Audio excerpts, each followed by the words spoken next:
Hi, Year 5. This is your Tuesday's lesson for shared reading, or the second one this week. With shared reading, I forgot to mention yesterday too, because we've started our guided reading sessions, I am still doing 3 shared reading videos across the week, but you don't need to do the shared reading video and the activity on the day that you're actually doing your guided reading session. So as Mrs. Darby pointed out before, you can just move that. If it's, say, the Wednesday session and you're reading with me, you can do that on the Thursday and just ignore that it says Wednesday, okay? Or if you're reading on a Tuesday with me, then you'll do it Wednesday and then Thursday instead. I hope that helps. So now I'm going to share the screen for you.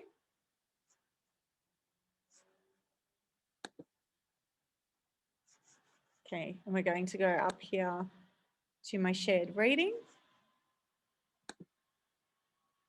slides. I'm going to try and move that bar out of the way as well.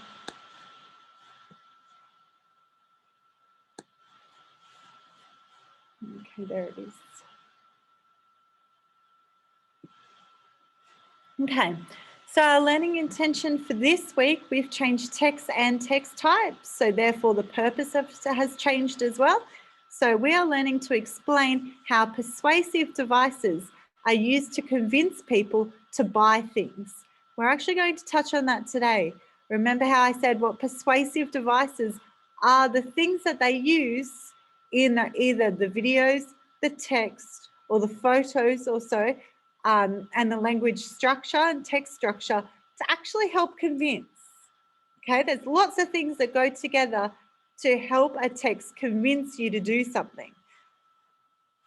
So to be successful, we will be successful when we can watch, read, and understand the text. So we were doing that yesterday. Identify the purpose of the text and evidence that supports this purpose. So that's really what we're going to be focusing on today. You all are getting really good at working out the purpose of the text and the specific purpose. It's just working on finding the evidence. So that is, where do you know in the text, how do you know that it's trying to sell something or convince someone to buy something?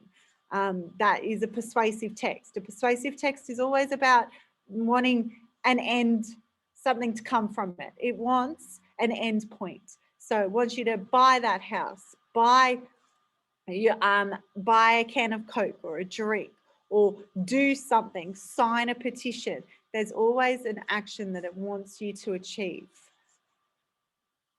So we're going to go and have a look at the text today again. So we're back with our amazing house and looking at it straight away. So I know that this website, this domain, is actually where you go to sell a house. So I will find houses for sale on this website. I also like this word here, expressions of interest. So it wants people, and right here in the middle of the website, we can actually see who to call and a button. I don't even need to remember the phone number. I don't need to do that. I can just click that, especially if I'm on my smartphone. This has been designed for a phone. So I just hit the button. It's so easy. That is one of the features of this ad, it is an ad really, it's selling something. So it features pick up the phone, call me, don't even need to know the number, and then you can buy this house. So straight away we have property features, and we've gone through that, and the property description, and what we love most. So we're getting all these things about what makes this house so good. So straight away, I can tell that the purpose of this text is to sell a home in Glenbrook. I've got the address there. So I'm going to type it in here. the purpose of this text is to, now if it's persuasive, they want to convince you. So every persuasive text is to convince. So to convince the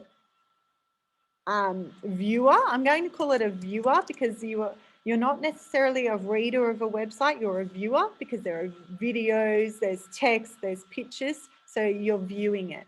So the purpose of this text is to convince the viewer to buy the house for sale in Glenbrook.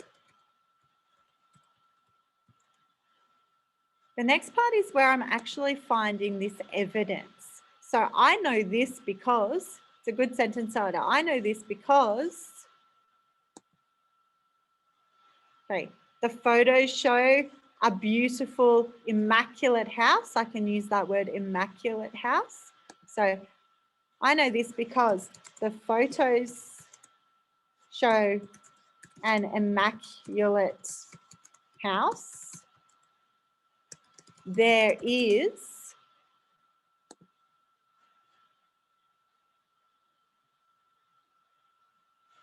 so we have the statistics and the features of the house, as well as the phone number of the real estate agent to call if we were interested. So there are facts and features of this house listed on the page, as well as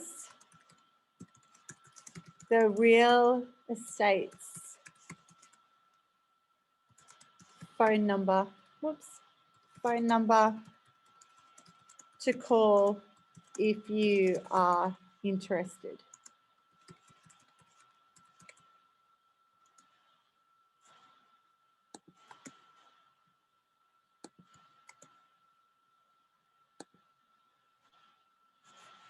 Let's go back to the ad and see what else I can put in. So I said that there's facts about the house, or statistics even, like numbers, figures. So I'm going to actually write the word figures, because figures are the numbers here, like 4, 2, 2, and the 1,200 square meters. They're all figures. So I'm going to say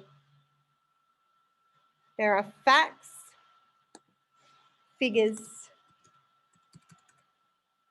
and features of this house listed on the page, as well as the real estate's phone number to call if you are interested. Notice how there's no price on here. Normally when that happens, I think it's way too expensive for me, so I keep looking. But maybe that's because it's actually under offer. They don't need to advertise the price anymore. Or maybe they actually want you to call them in order to hear a price. They don't just want to list it for everyone to see. We have a handy home repayment calculator. Can I afford this property? That's the next step. If someone says, oh, I really like this house, the next step is, can I afford it? So there's a nice little calculator here that will help people to see whether or not they have the money to pay for this. We've also, it's clearly got at the title here under contract, which means that this is no longer available. I did discuss that last time. It also has a property description with lots of persuasive language. So they also have a property description with lots of persuasive language used.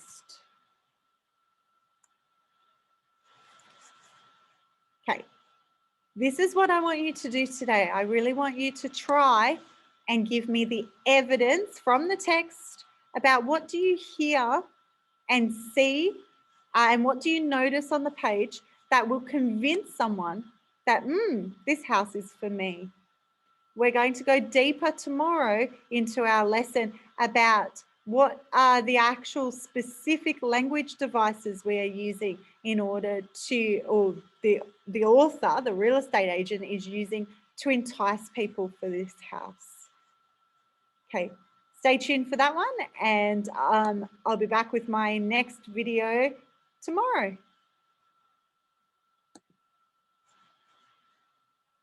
Bye for now.